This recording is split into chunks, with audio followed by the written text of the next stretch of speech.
Dear students, in previous lecture, we have studied about displacement or distance time graph.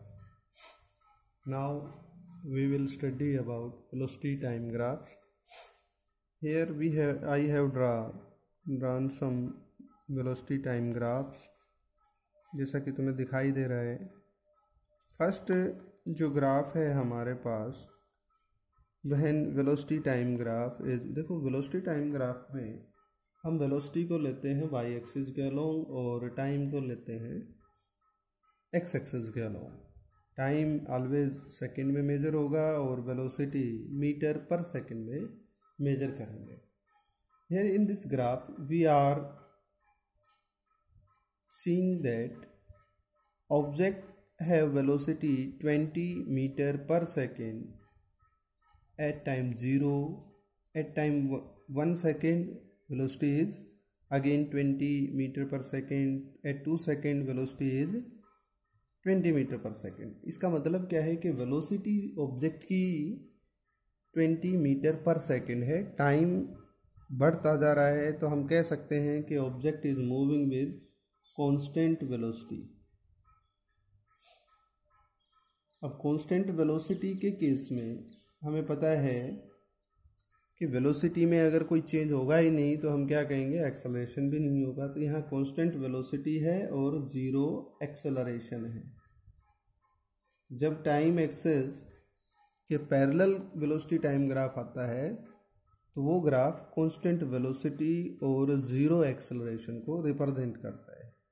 इसके अलावा जब graph velocity time graph straight line तो है but time axis के parallel नहीं है, तो उसमें दो कंडीशंस हमारे पास जनरेट हो सकती है कि हो सकता है कि ऑब्जेक्ट जीरो वेलोसिटी से स्टार्ट हो या हो सकता है उसके पास कुछ इनिशियल वेलोसिटी हो, कोई भी इनिशियल वेलोसिटी हो सकता है।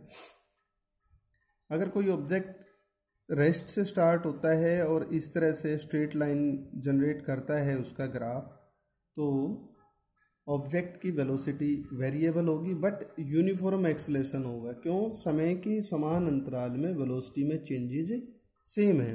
इसी तरह से ये ग्राफ भी यूनिफॉर्म एक्सेलरेशन का ग्राफ है, वेलोसिटी वेरिएबल है but it has some initial velocity.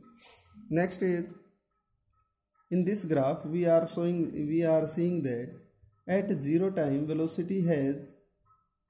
object has some velocity u। जैसे जैसे टाइम बढ़ता जा रहा है उसकी वेलोसिटी लगातार डिक्रीज होती जा रही है और at any time t its velocity becomes zero। here velocity is also changing but body की जो वेलोसिटी है वो डिक्रीज हो रही है। डिक्रीजिंग वेलोसिटी मतलब क्या है? रिटार्डेशन। यहाँ पे रिटार्डेशन होता है ऑब्जेक्ट का। स्ट्रेट लाइन ग्राफ है तो हम क्या कहेंगे, जो रिटार्डेशन है नेगेटिव एक्सेलरेशन वो यूनिफॉर्म है। नेक्स्ट ग्राफ जो हमें दिया गया है ये टाइम के साथ वेलोसिटी का रिलेशन जो रिप्रेजेंट होता है वो कर्व की फॉर्म में है। इस तरह की ग्राफ जो है वो वेरिएबल वेलोसिटी को रिप्रेजेंट करता है। वेलोसिटी में चेंज भी समय के साथ एक जैसे नहीं हो रहे तो इसका एक्सेलरेशन भी नॉन यूनिफॉर्म होगा। इस तरह से हम वेलोसिटी और टाइम से रिलेटेड ग्राफ्स को ट्रेस कर सकते हैं। ग्राफ न्यूमेरिकल प्रॉब्लम्स को सोल्व करने के लिए बहुत इंपॉर्टेंट रोल प्ले करते हैं। इन ग्राफ से हम जैसे कोई कंक्लूजन निकालते हैं तो हमारे पास फर्स्ट ग्राफ से अगर हम देखें, अगर किसी भी ऑब्जेक्ट का velocity time graph parallel to time axis आए तो वेलोसिटी कैसी होगी? कांस्टेंट होगी। एक्सेलरेशन कैसा होगा? जीरो होगा। दूसरा, अगर velocity time graph straight line है बट टाइम एक्सिस के पैरेलल नहीं है तो बॉडी जो है वो यूनिफॉर्मली एक्सेलरेटेड होगी या फिर बॉडी यूनिफॉर्मली रिटार्डेड होगी।